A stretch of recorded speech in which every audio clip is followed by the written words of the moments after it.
Welcome to Essential Leadership Skills. Joining us today is Samantha Buckley-Hugessen, a renowned leader and life coach.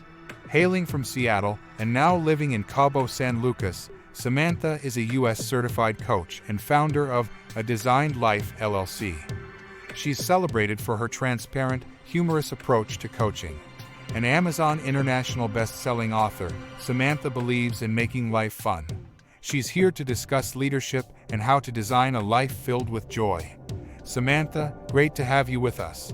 This is a Touchstone Publishers presentation, your trusted source of leadership knowledge. Good morning, everyone. Good morning. Thank you, Samantha, for joining us today. It's been a pleasure getting to know a little bit about you and your book. We'll talk about that in a little bit, but thank you very much for coming with us today.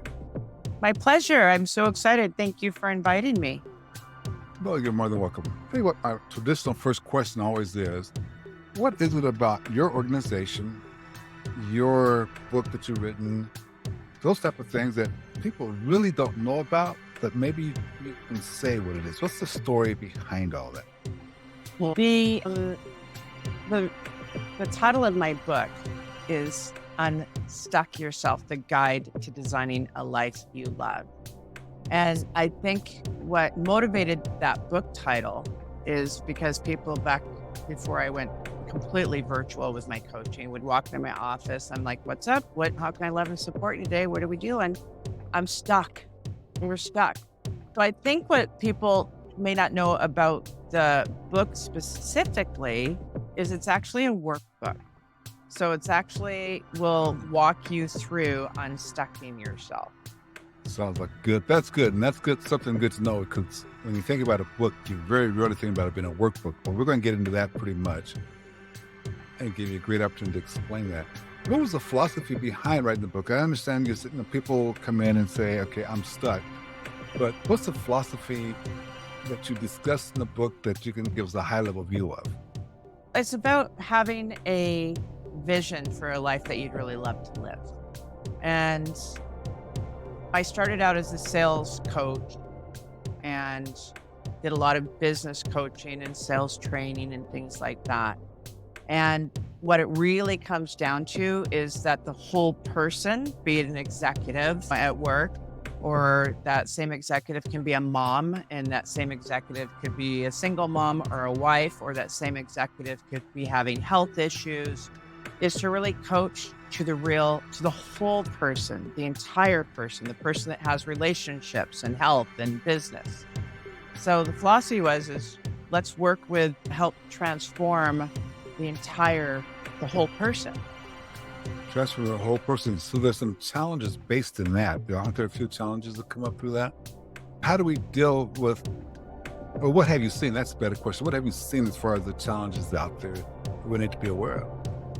If your marriage is struggling, it's hard not to take it to work. If work is struggling, it's hard not to take it to your marriage. If you have a diagnosis or you have an ailment, it's hard not to bleed over into all of these other, let's call them pillars of your life. So it's to recognize that if we're going to be leaders, we have to address the entire person. Back when I really got into business, I'm almost 60.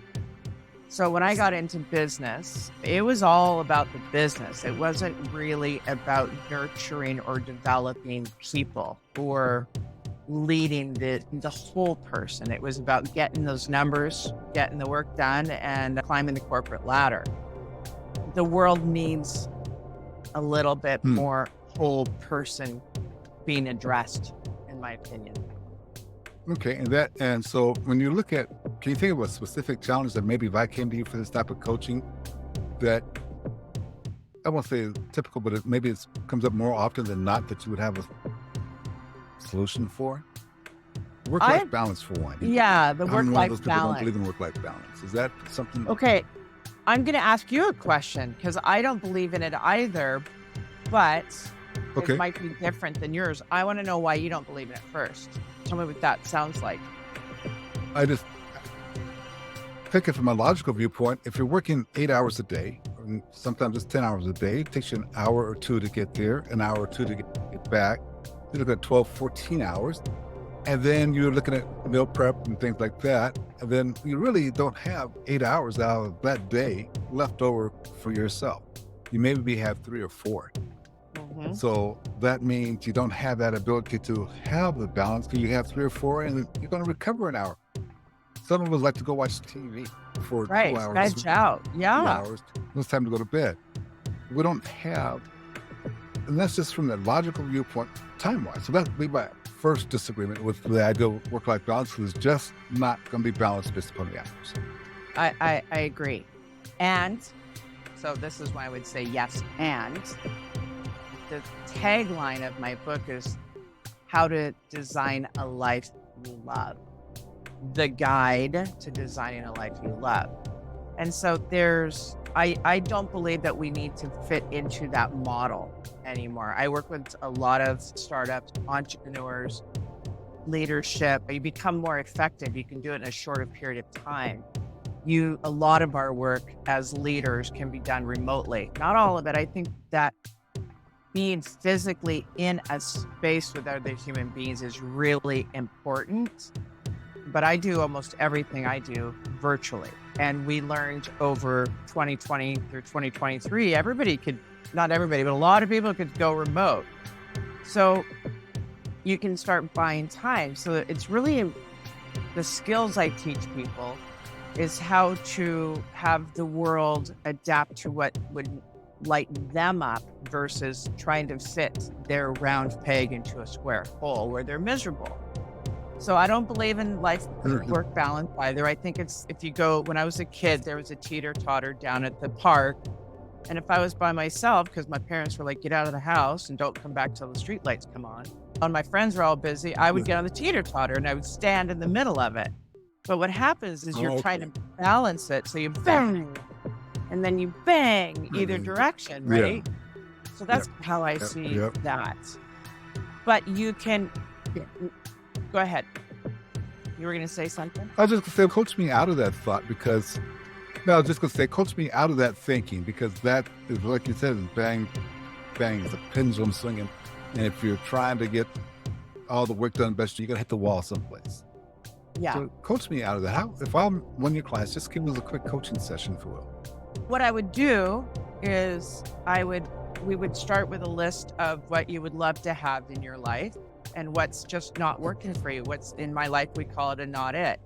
And since your program talks to a lot of business people are familiar with Ben Franklin's or the pros and cons list. And so a love and not it list is very much the same.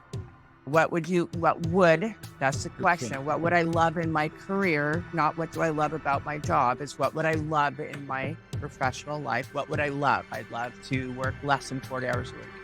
I'd love to work remotely. I'd love to earn $600 million, whatever it is that you would love. What happens when we start doing that is what we don't want will start making an appearance.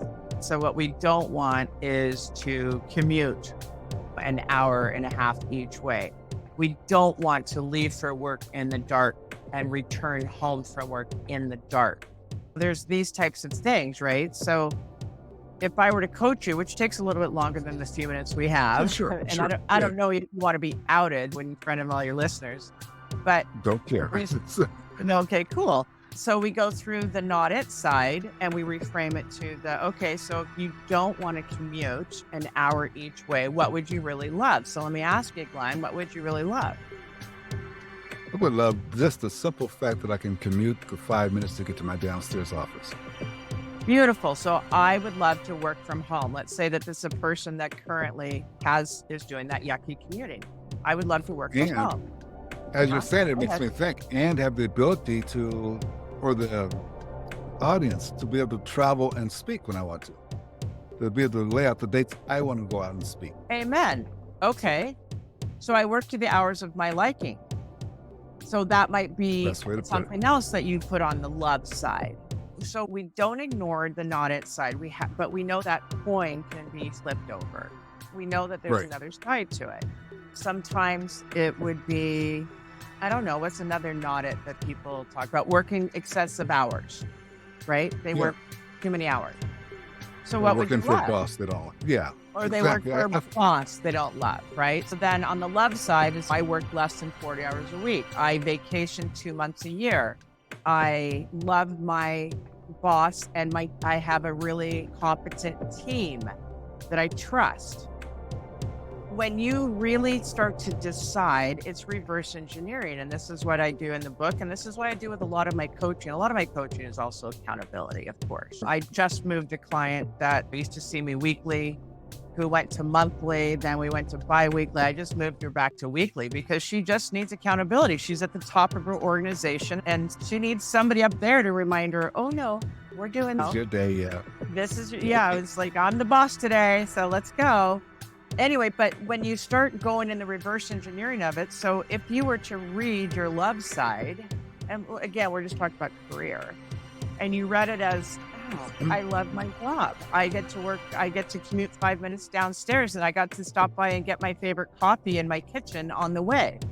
I love that I earn more than 6 figures. I love that I work 35 hours a week. I love that I have the most amazing, competent team, blah, blah, blah. Okay. So then the science of this, there's a couple of scientific pieces of this. One is subconscious mind believes it's happening. So your self-esteem and your energy starts getting more in alignment with that kind of life. And if I'm your coach and I have that, let's call it your vision for your career, or your health, or your business, whatever. If I had that, I would say, okay, Glenn, so what's something you can do today in the direction of that? Okay. Now, is that where... Action? Go ahead. I was just going to say, because is that some of the action that might be required here? Is that where you start talking a little bit about the communication process, the communication strategies necessary? Is that where that comes in at that point? Or some of the actions, maybe their communication skills or strategies? Maybe. Here's the thing. Well, almost always, and I ran a lot of businesses. So when I would go into a business in my past life, it was usually a company that maybe did $1 million a month type size, not giant, whatever. And I would go in and reverse engineer it. I'd see, okay, this is my goal. My goal is X amount of P&L. My goal is this type of staff. My goal is this percentage, blah, blah, blah, blah. And then in the business world, I would say, okay, how am I going to do that? And I had experience in it. The way that I coach now, I don't do how at all. In coaching with people in their life and in their business and in their health, I do what? So I started with you. I know I'm losing you. I'm going to tell you. I started with you when we were doing the love and not it list. I said, what would you love?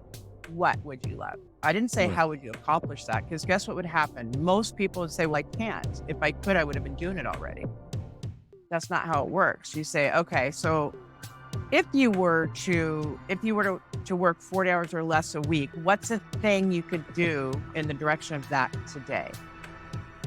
It's just a thing. Oh, I could reschedule my hours. I could talk to my boss about doing this. I could hire an assistant. You always can come up with an idea of how to make that happen. What's just a thing? It's not the end all perfect thing, but how do I move the needle in that area today? How do I move the needle in that area today? And you'd be amazed as you start moving, your perception changes and you start seeing possibility. Okay. And just as a shift of perception, really, my question about communication is how do we apply communication? That's not it. You're saying it's the what. So I know what I want to have happen. What's the thing I can do to push that just a little bit? Yeah. And I do a little bit of the woo spiritual stuff in that too, but science works too, however you want to say it, is that there's things happen for a reason. And usually where your thoughts go is where things start happening, energy flows. So if you're always thinking, this is terrible, I hate this, I hate my boss, I hate my job, I hate my life, here's more of it. Our perception shifts to, hey, there's always a solution. So what could be a solution? Just one of them. Doesn't have to be the end all be all, but when you start taking some action, more gets revealed. Okay. Now you intrigued me just a little bit, so I'm gonna just a little bit. I'm gonna go off the subject just for a little bit for a second. Let's go. The woo part of it. The woo. That intrigues me. But give me just a little bit, because even though I think the woo is not woo, I think it's mostly science-based. And that's why I backed it up with science too. Yeah. Okay. Well, tell me a little bit about this woo, how you view it, and talk about the what. How does that work? Okay. So in the woo, and we'll call it science, because that way most people that are spiritual also believe in science. It's not usually the other way around. So we'll go it that way. Here's the thing. A thought is an energy. It's a vibration. It is. That's okay. So like attracts. So energetically, you get more of whatever you're energizing. Period. And it's like scientifically, we're all gray matter. We're all like scientifically, we're all like atoms and molecules and all that stuff. We're 100% energy. You'd have to, what's the brilliant physicist? Come on. The quantum leap, Quantum theory. I think we're talking about Albert Einstein. That's what I think you're looking for. No, it's not. Well, it's not him. It's in my book. They talk about quantum theory. Quote him in my book. Anyway, get my book and go to chapter GOD, the Grand Overall Designer. In my book, I do a whole chapter on the woo and science. Yeah. And it's called the Grand Overall Designer, whatever people think that is. Right? Okay. It's pretty cool. So scientifically, it's proven, even if somebody has an illness, they always talk about positivity. One of my best friend's husband's got a terrible diagnosis, and it's terminal. By the way, we're all terminal, but this one's a little faster than we would expect. So one of the things in the intake for a trial was, what are your thoughts? What do you think about this? What do you have to look forward to? So even the medical profession brings in the facts that thoughts have a massive impact on outcomes. So even if you use it in leadership and in business, right? If you believe it's going to work out and you put all the energy in what's a way this is going to work out, I know there's a solution, and for that I'm grateful. I don't know what the solution is, but I know it exists. So we'll just keep asking the what. Mm-hmm. Okay. It's incredible. It is incredible. And talking about diagnosis of terminal disease, I remember a quick story about Deepak Chopra talking to one of his patients and told her, you're stage 4 terminal cancer, blah, blah. And he goes, here's your odds. And he goes through the whole thing. And then he said, but you have to remember one thing. All of us doctors are quacks. How do you want it to come out? I'm applauding that. Yeah. And I'm applauding that. Yeah. Yeah. It just amazed me. All of us doctors are quacks. And I think that comes down to what you're saying in the woo or the science. It's really science. We can go back and look at how the brain activates and looks. When you decide what you want, yep, the brain finds a way to see it. Yep. And please, I didn't mean to interrupt you. Go ahead. Well, I was just going to say, so apply that into the decision-making process. How do you want it to come out? What do you want to see at the end of it? I'd like to applaud you for using the word decision. Decide is one of my favorite words. Make a decision. And if it doesn't work out, then make another decision. But the word decide in itself is so powerful because it gives you focus. For instance, I think it's Webster's, it might be some other dictionary, but if you look at all the different meanings of the word decide, one of the meanings that stands out for me is to cut away from. So when you make a decision, you cut away from all that is not in alignment with that decision. I look at it as putting blinders on for your distractions. I've decided for this. Therefore, you put the energy behind that, and I'm telling you, when you make a decision and you put the energy behind it, and I talk to my clients about this all the time, I said, when have you really made a decision that you didn't get? And it's not common that people don't get what they decided for. When they try, that's different. Oh, I tried. No, it's not making a decision now, is it? Yeah, it's not. I'm one of those, you don't know me, but I'm one of those geeky people who I don't like movies, but I love the Star Wars movie.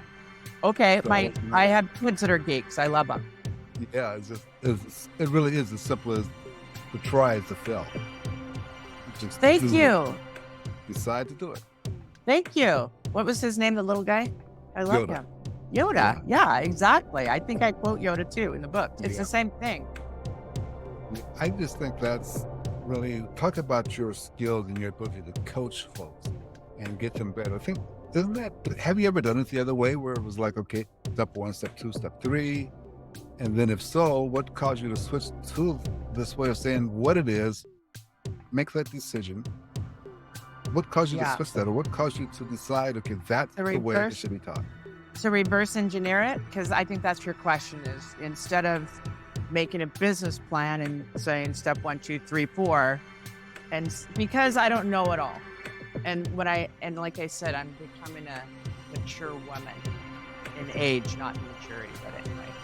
Lots of experiences in life and business and that. And I know that the subconscious mind is dumb and that it'll believe anything you tell it. It's just a storage of memories and, what you put into it. It doesn't do things on its own.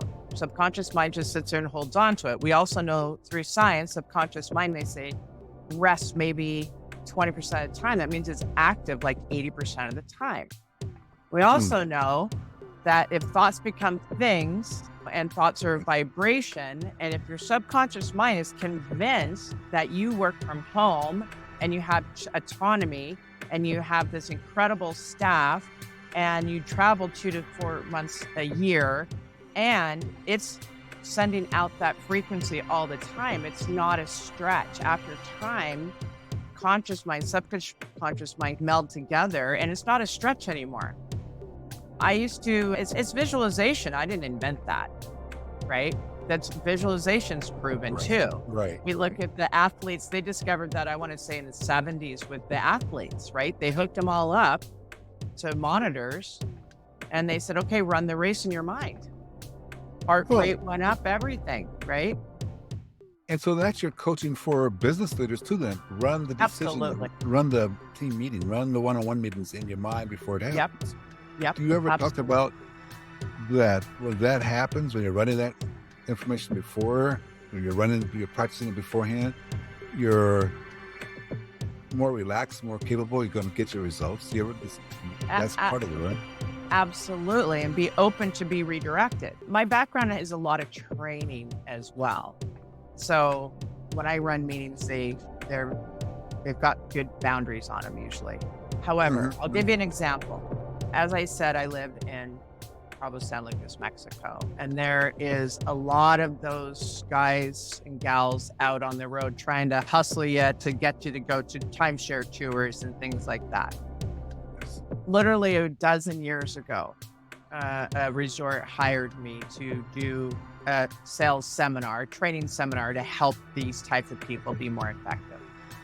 And so one of the techniques I taught them, and I'll tell you why, is one of the gals was new and she was afraid of approaching people. And I'm like, you're in the wrong business if you're afraid of it. Yeah. But one of the techniques I gave her was, and I said, I want you to visualize it every morning. I want you to visualize how easy it is for you. I want you to visualize how successful you are. I want you to see everything at the end of the day, your stat sheet or whatever. I want you to just go through her day in her head as successfully. I bumped into her on the road, on the street one night, like literally 4 months later, and she came up and she just goes, oh my God, it changed my life. I'm one of the top performers. She asked to take a picture with me. So I know it works. That's visualization again. I didn't invent it. Yeah. Just utilize it. And you can utilize it and get your team to visualize it. So if it did work out, what might that look like? Get them in that. Okay, great question. If it did work out, what would it look like? Then they say, I don't know. So you know what the answer to that is? Let's pretend you did know. Yeah. Yeah, I don't know. You don't get to say, I don't know to your coach or to your boss. You get to say, let's pretend you did know. Let's think outside of the box. Let's noodle this. What might it look like if it worked out? That's a powerful concept. I had a coach who asked me that, and I said, I don't know. And he didn't say another word. He just got quiet. Well, that's why I'm a master coach. Yeah. You don't get off the hook with me ever. Well, you know what? Well, he didn't let me get off the hook because he just decided to be quiet. Okay. And I got quiet and I started thinking about it, but I like your method better. just the follow-on question as well? If you Yeah, pretend that's you okay. didn't. No, that's a good Yeah. follow-on question. It also That takes allows me, you to answer in a way that might not be the best answer, but any answer when you're trying to noodle something, when you're really trying to discern something, is better than yeah, no answer.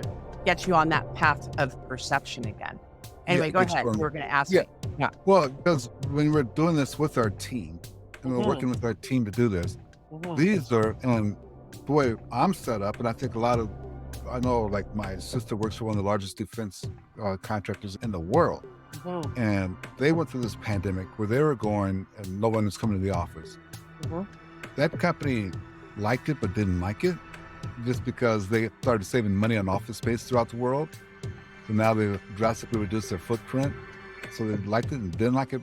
But she didn't like it because she never was able to connect in these remote sessions. How Right. do you coach me and her to be better at connecting these remote sessions? If I ask somebody that question, I don't really, it's hard for me to determine. So give me, if you can, share some strategies for connecting with people in the remote settings. Yeah. I'm very, for me, so I can tell you for me and then advice for others that are leaders. So for me, I do most of my coaching one-on-one, and Okay. I do it with it. You have to have your video camera on. I need to see you. We need to see each other. I want to be with you. It's like we're in the same room. Okay. So that's really important for my one-on-ones. And I also do groups, and the same thing. We're in a Zoom room and every camera has to be on.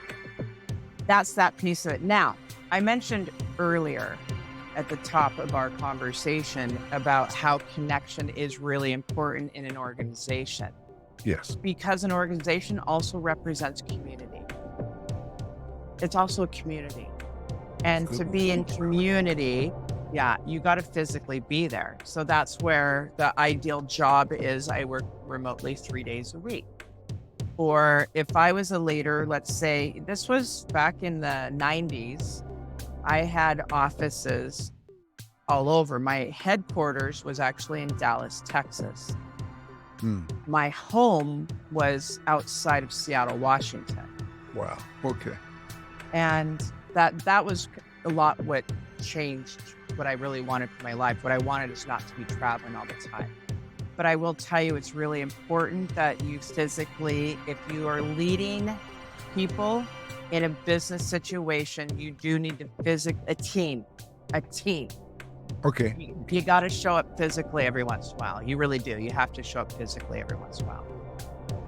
Doesn't that coaching required here from you, but doesn't it take us really deeper into this out of balance situation? If I have to travel and it's on a schedule. So again, I'll use my sister. Her office is in San Diego and she has Yeah. offices in outside of Boston and in London, and she has to travel every now and then to touch base with these folks. Yep.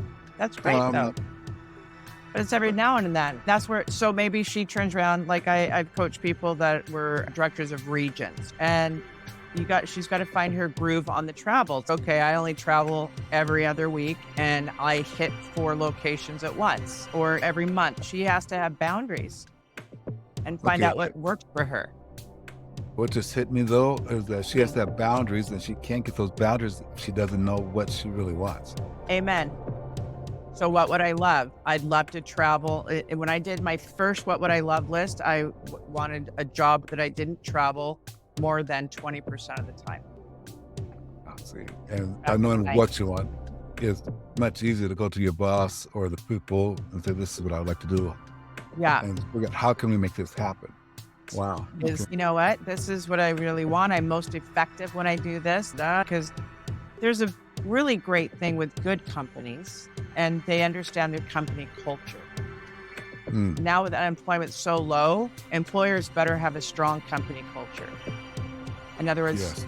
it's hard. I have a client she's a fractional human resource, VP of human resource. So basically, in recruiter, things like that. So she'll go into companies and say, okay, I'm an expert HR and I'll give you 40 hours a month or something. So for smaller companies that can't afford, they're growing, they can't afford to have a $200,000 employee, they can get a $40,000 type employee, right? Yes. Anyway, and what she's learning, and I'll share that with you leaders out there, is you better have a good culture, because she'll try and lure somebody away from a job to another company. She's like, yes, but it's more money. And they're like, yeah, but I really love my people here. I love the boss. I love my company. I'm really happy right now. So remember that, leaders. There's the times have changed, haven't they? And people used to switch for $1,000, $2,000 extra dollars a year. We're products of the 90s. We were always chasing the money. Yeah, but you're a product of the 90s. I'm more of the 80s, Oh, I'm wow. afraid. Okay, still 80s, 90s. It was a very similar culture. Yeah, And what's funny, in my 40s is when I said, you know what I want more of? Time. Yeah. That in my mid 40s is when I said, I want time. That's when I uprooted my family, our whole life. My husband and I left the grind, and we moved to Mexico, and we raised our small children and created our own businesses because time was so valuable to us. And when you look at it like that, and just for the leaders out there, I think that's something we've forgotten. When we look at it like that, time is valuable, being wanted is valuable. And that's why it's hard to get us back to full employment, because most of these folks have fractional CTO or a fractional human resource person. They're in control of their time. Yep. And so I think the question becomes, and the question comes to you, is what are some of the top line things we can do to make people want to be with us, even though they may get paid $2 or $3 less an hour, or $2,000 or $3,000 less a month? Right. Most people want to work someplace that they feel appreciated and that's fun. Okay. I know that's not okay. So for instance, I'm from Seattle, Washington. So my beloved coach, Carol, is now no longer the coach of the Seattle Seahawks. Yes. I will tell you what all the players say about Coach Carol. All the players were like, you made it fun. We wanted to perform for you. We wanted to not let you down. And that's the thing, is I've always believed there's two ways of leading. There's more, but the two that I'm going to speak to is, one is through fear and intimidation. Is very short-lived. Those people really are only there for the paycheck. They're only there for the paycheck because they don't need to be. And then the other one is love and guilt. Love and guilt is they love you so much they feel guilty when they don't perform. Give them an environment where they can thrive. Give them an environment. Yeah, go ahead. I would say even in sporting, football and things like that, that difference between how Coach Carroll, 14 years at Seattle, how he was so successful at USC, but before that, he wasn't. And I remember reading him and a couple other coaches that kind of follow along with and read their works. I remember it was either reading or someone had interviewed him, and he said, it wasn't fun before then. I was screaming, I was shouting, I was demanding of people. But then he made it fun, but he also had a pretty high standard. Absolutely. Rise up. Yeah. And that goes to the self-esteem. I want to be part of this. I want more of that. I want to be part of that. Yes. Yeah. And that goes to something else when it talks about, and I won't spend a lot of time, but I'll just ask you, this ideal of paying for people's education. You have employees and you're paying for their education. That creates loyalty, not just for the job. So I can think of people who are at Starbucks who are still waiting to become a lawyer with Starbucks, even though they're not there yet. Right. So they get an opening there. They're going to take that opening and leave wherever they're at to go back to Starbucks to be a lawyer for Starbucks on the legal staff because they pay for their education. Yeah. And I think that's, go ahead, please. I think one of the opening lines I say to all my clients, and I don't care if they own a multi-million-dollar business or if they have a small bookkeeping firm, okay? Because I have, my niche is leaders and typically women. I love working with women. I love working with women because I'm a life coach. And I know that women typically, and of course this is not a blanket statement, juggle a heck of a lot more. So I love to support them. But one of my opening questions is, how can I love and support you today? I know that doesn't sound very corporate-y, but I'm going to tell you right now, I'm going to go do a talk, a workshop for young professionals organizations. These guys are running big companies and they're young in that. And I will open it up with, how can I love and support you today? See, I think leaders should hear that. You mean that there's going to be people out there who going to say, I don't want to say love. Don't then. Well, don't. I know a coach who also just retired. Every year at the start of the year, he brings all his players get together, and he has each coach come up to him and he gets them. I don't know whether he told them to do this or not, but they all say, my job here is to support you. Yes. So knock on my door whenever you want to for support. You may not be under my control, but if you need support, here I am. Amen. And then this year, last year, we're talking about Nick Saban. Last year, his coaches really took under that part. I'm wondering if you agree that leaders, because you said it, leaders should be supporting. Is that another way of saying being the servant leader? I think that's a slogan that we miss a lot, but is that another way of saying that? Sure. Absolutely. And this is a little off topic, but married to what we're talking about. I have to convince, unfortunately, a lot of my leaders to hire very strong people underneath them. Yes. And I said, no, you need somebody that wants your job. Because what's going to happen is they're going to push you, A, to get better, or B, they're going to buy you time. Because they're going to be competent for you to be able to go and have that 2 to 4 months off a year or what have you, or develop people or yada, yada, yada. So having a really strong person hire very powerful people or hungry people under you that want to move up. They want your job. Don't get me wrong. We need the ones that don't want to move up and all that kind of good stuff. But that does not sit right below a leader, right? No. Yeah. And your job is to develop people. That is your job. If you wonder if your job was to be the boss, under that title is develop people, raise them. And if they love you, and you have an open, supportive relationship, a nurturing, growing, not always easy, guess what? They're not going to backstab you. You said Pete Carroll, and like I've always been a fan of his and always followed him. His number one thing was to develop people. He would actually take off seasons to develop his coaches. He would have them interview with him for the next position, even if it was his position. Even though he realized that he's going to lose them to another team. His number one job was to develop people. There's nothing but good in that. Yeah, I think so. But I also wonder, because when we talk about developing people and getting them to love and respect you and want to do those things, still the things when it comes time for change is an issue. A change in the corporation, we had that big disastrous powerful, it could be disastrous for some, powerful for some, COVID thing, the pandemic area. Yeah. How do you deal with the change? I mean, it could be small, but it could be large. Here's the deal. It's a professional relationship. It's a professional and a relationship. I'll tell you, I had a project that I came in and it was a startup, and I love startups. I love messy things and cleaning them up. And then I want out. I don't want to be there that long. This is back in my career, my businessy, corporate-y life. And I had this really cool project, and the guy that hired me and I became like besties. Like literally, and guess what? He had to terminate me. First in, first out. But it's business. He had to not renew my contract. But you want to know the truth? I wouldn't have renewed my contract either. I was expensive. They could find somebody else to do it. If the money, if the company, if the business is not supporting that kind of thing, it's not supporting that kind of thing.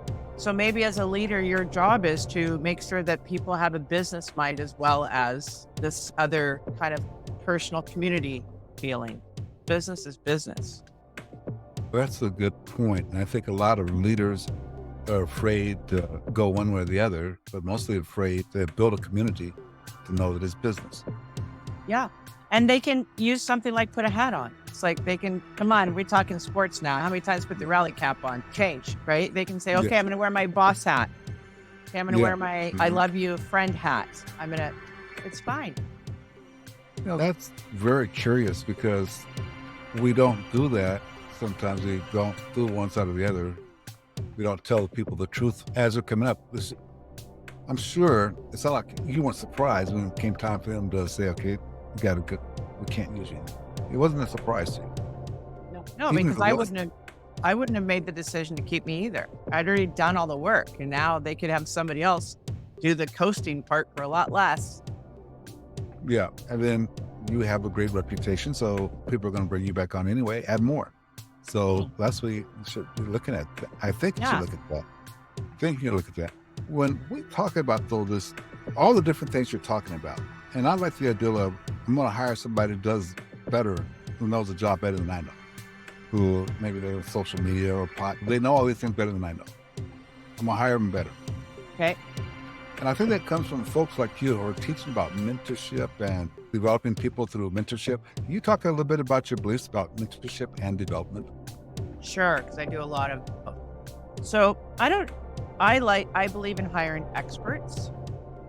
I think that the person that thinks they know it all knows the least. If I'm going to put a team together, I want to hire experts in that field. Let's call it social media or doing a podcast or accounting or bookkeepers. Just so you know, I can do my own taxes. I can do my own social media. I can do my bookkeeping. I hire all those people. I can do my appointment setting. I hire those people. Biggest reason is because I don't want to do it. There's number one. I don't want to do it. So I want experts to do it so I can focus my time on doing what I love. Mentoring is very much about I see you and you can't see your own eyebrows. That's a lot about coaching. I can see your eyebrows. You can't see them all. So you create people that are open to learning new things, and they can bring their self-esteem to the table saying, I'm an expert bookkeeper, or I'm an expert social media, and show up as that. I learned in my early 30s, I had a boss who I called a mentor. He never asked me to call him a mentor, but he clearly was. And it's funny that you mentioned the Dalai Lama earlier. His name was Don, and I used to call him the Donnie Lama because he was so gracious. He was such a great leader because he had his, panel of managers, let's call it. And we all had we were all sales managers, just so you know. It was a big organization, but we were all strong in different areas. We were all strong, and he was very good at identifying, this one's the analytical one, and this is the nurturer, and this is this type of thing. It was incredible. And he was never, I know it all, but he knew all of us, and he used our skills. It was incredible.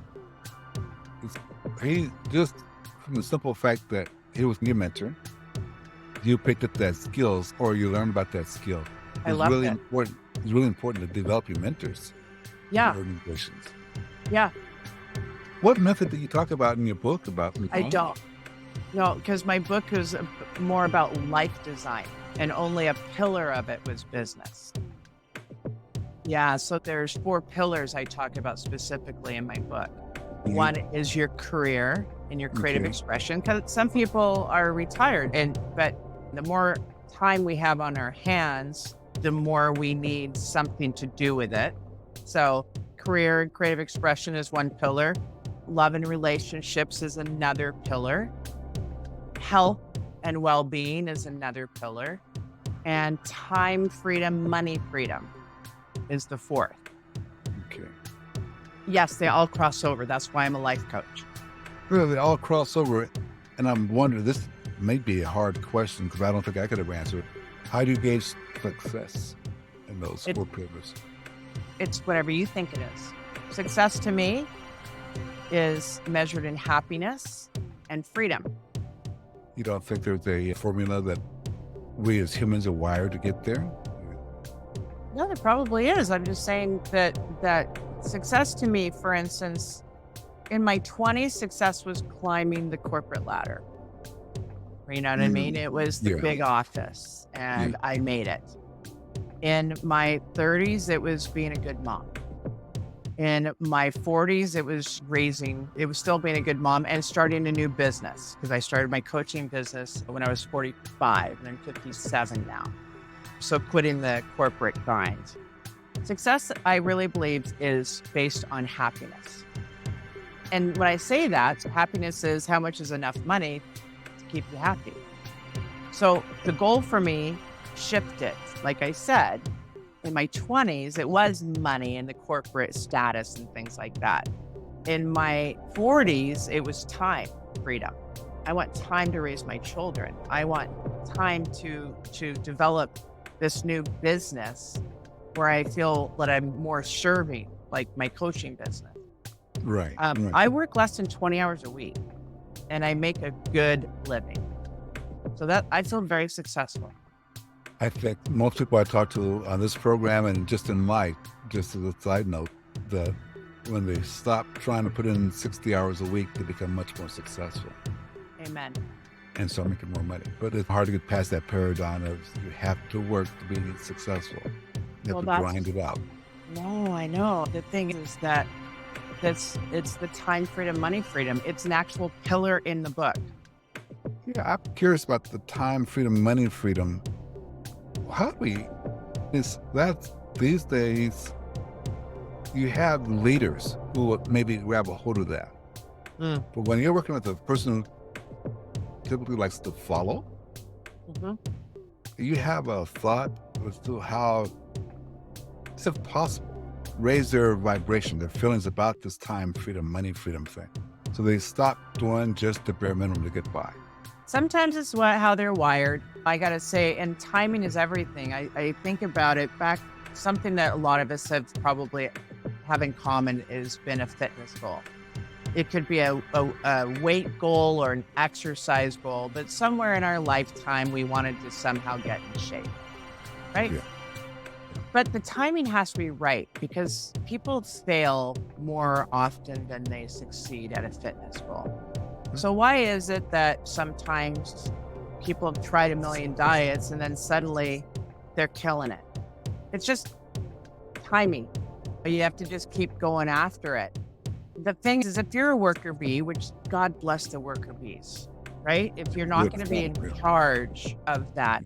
But let's say we did do it, love and not it on time freedom. I'd like to be home with my grandchildren. Or see them on weekends, or I'd like to, maybe they're going to turn one of their creative endeavors into a business. We've got more people self-employed now than ever because of time freedom, because they don't want to commute into an office downtown, yada, yada, yada, right? If you know what you want, and you mentioned it earlier, even like with your sister, first thing is, let's really know what I would love in my life. Let's just know what I would love. I would love this, I would love that. And it becomes almost like a guide. So then what's the thing I could do to create that? I could go to my boss and say, hey, I want to work remotely 3 days a week. Or maybe this isn't the job for me because I want to find a job where I work remotely 3 days a week. Whatever. Go ahead. I was just saying, and it's not the 80s, 90s anymore.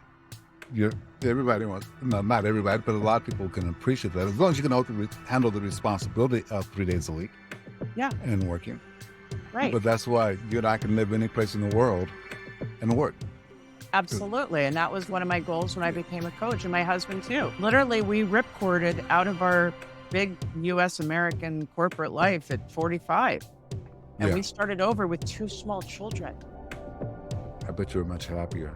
Oh my gosh. Actually, we were 40 when we left. Okay. So we had a 2-year-old and a 4-year-old.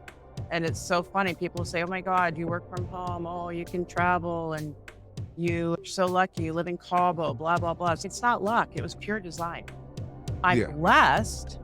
I'm absolutely blessed, but I knew what I wanted. I wanted to raise my children. We as a family wanted to drop them off at school because I was the last big kid of the 70s. Come on, we all were. Most of us. Yeah, so, At least you and I were, You and I were.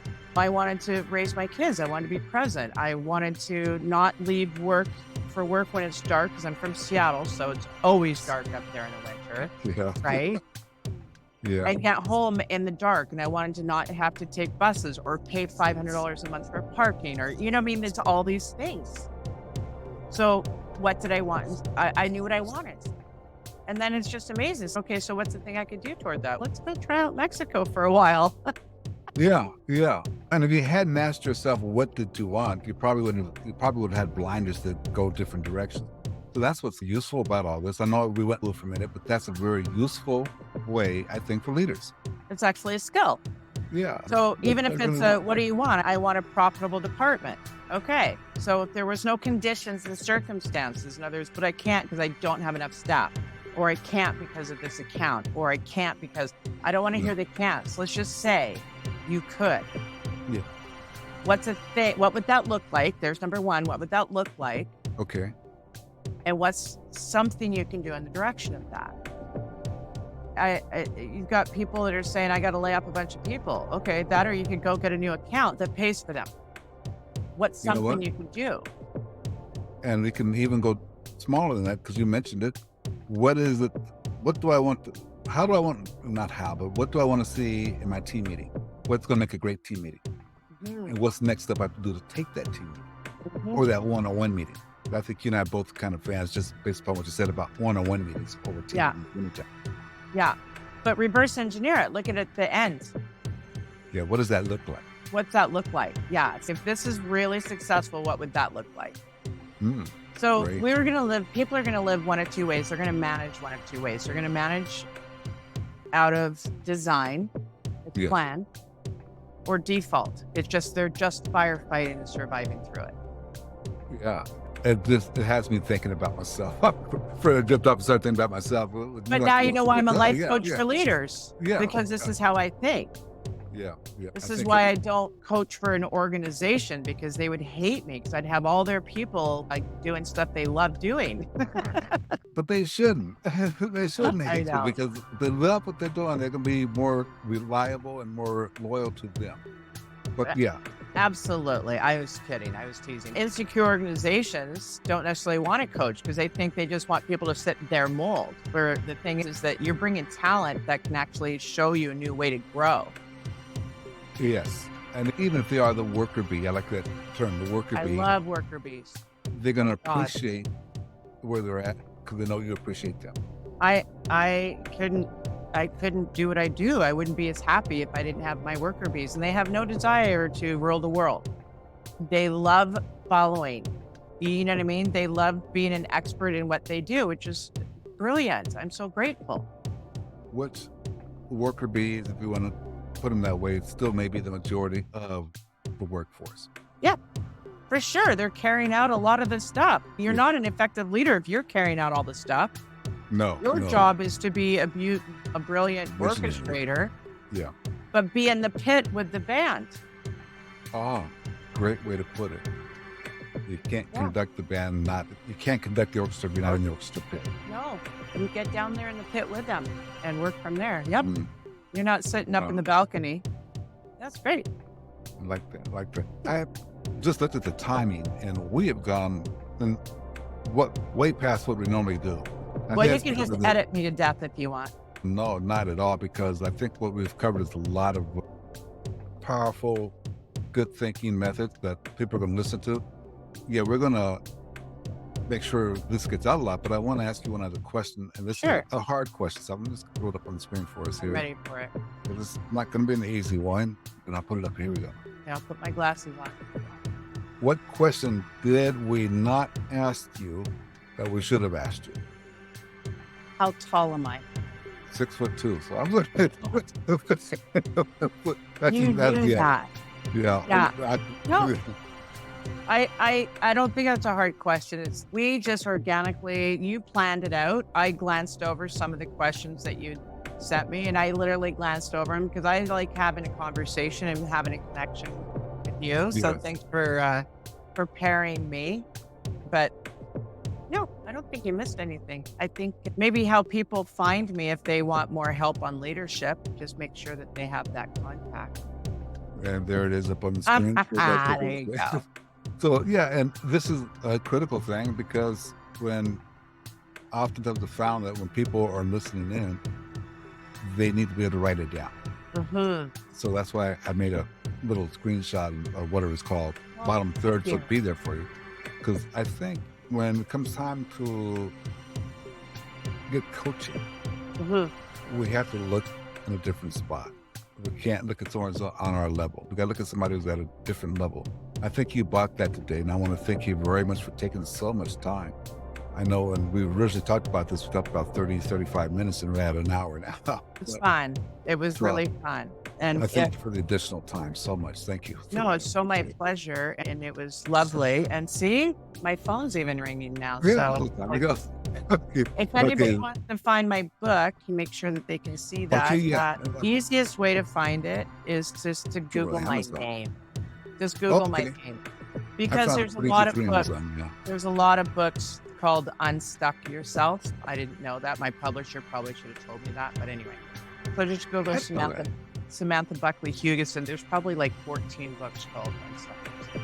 Yeah, and we'll make sure that's up there so everybody can. That'll be as those things will be in the description. That's why I asked you for all your. You're amazing. Your tip notes. I really enjoyed talking with you. Thank you for connecting with us here at Touchstone Publishers. Please join our group Essential Leadership Skills and share your leadership knowledge with us all.